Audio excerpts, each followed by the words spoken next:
حي على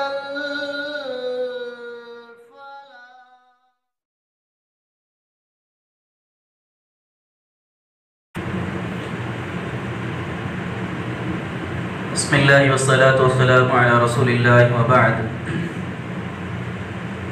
عن أبي هريرة رضي الله تعالى عنه أن رسول الله صلى الله عليه وسلم قال: إذا قال الإمام غير المغضوب عليهم ولا الضالين فقولوا آمين، فمن وافق قوله قول الملائكة غفر له ما تقدم من ذنبه.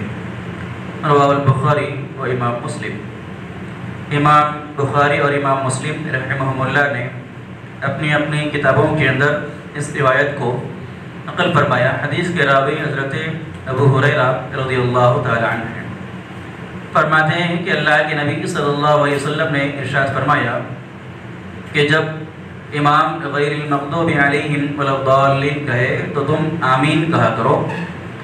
اللہ کے رسول صلی اللہ علیہ وسلم نے فرمایا کہ جس کا آمین فرشتے کے آمین کے ساتھ موافقت کر گیا تو اس کے پچھلے سارے گناہ معاف کر دیے جاتے ہیں.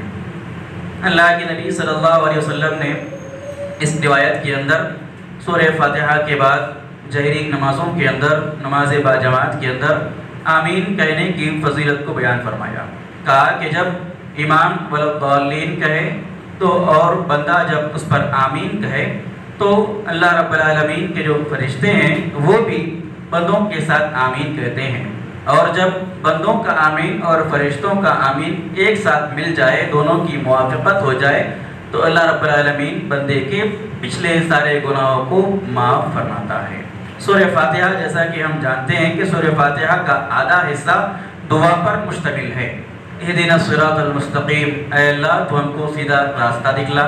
صراط الذین انعمت علیہم غیر المغضوب علیہم ولا الضالین، یعنی ایسے لوگوں کا راستہ کہ جن پر چل کر تیرا انعام ہوا ہے، اور ایسے لوگوں کے راستے سے اس میں پناہ مانگی جاتی ہے کہ جس راستے پر چل کر لوگوں پر اللہ کا غصہ، اللہ کا غضب نازل ہوا، اور جس راستے پر چل کر لوگ گمراہ ہوئے.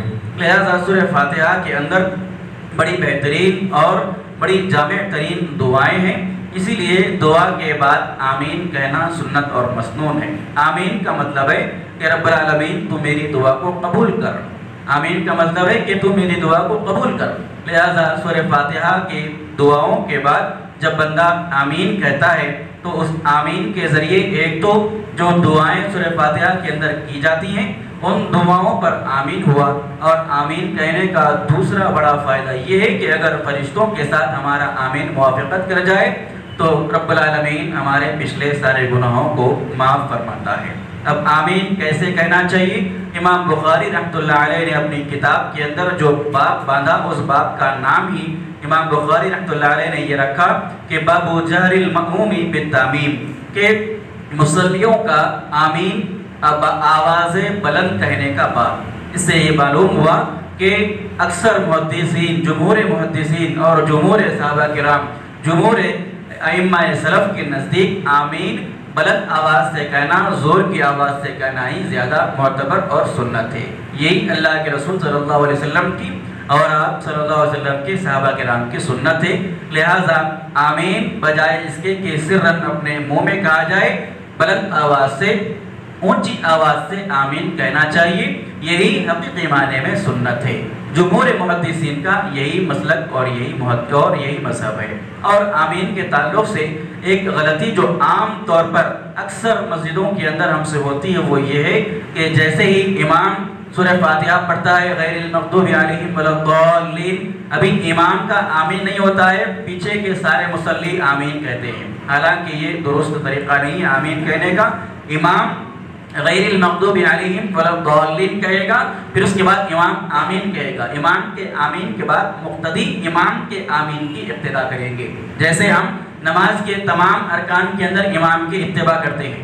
امام اللہ اکبر کہے تو ہم رکعت بنتے ہیں، امام اللہ اکبر کہے تو ہم رکوع میں جاتے ہیں، سمیع اللہ لمن حمیدہ کہے تو رکوع سے اٹھتے ہیں، امام اللہ اکبر کہے تو سجدوں کے اندر جاتے ہیں، سجدوں سے اٹھتے ہیں. تو جس طریقے سے نماز کے تمام ارکان میں ہم امام کی اتباع اور امام کی پیروی کرتے ہیں، آمین کے اندر بھی امام کی اقتداء اور پیروی کرنی ضروری ہے۔ لہذا امام غیر المغضوب علیہم ولا الضالین آمین کہے گا، اس کے بعد پیچھے کے مصلی اور مقتدی امام کی اتباع کرتے ہوئے آمین کہیں گے۔ لہذا یہ سورہ فاتحہ کے بعد آمین کہنے کی عظمت اور فضیلت ہے، لہذا اس فضیلت کو حاصل کرنے کے لیے بآواز بلند ہمیشہ آمین کہنا چاہیے۔ اللہ رب العالمین سے دعا ہے رب العالمین ہم تمام کو اللہ کے رسول صلی اللہ علیہ وسلم کی ان سنتوں کو پڑھنے، سیکھنے، سمجھنے، اس پر عمل کی توفیق عطا فرمائیں، آمین۔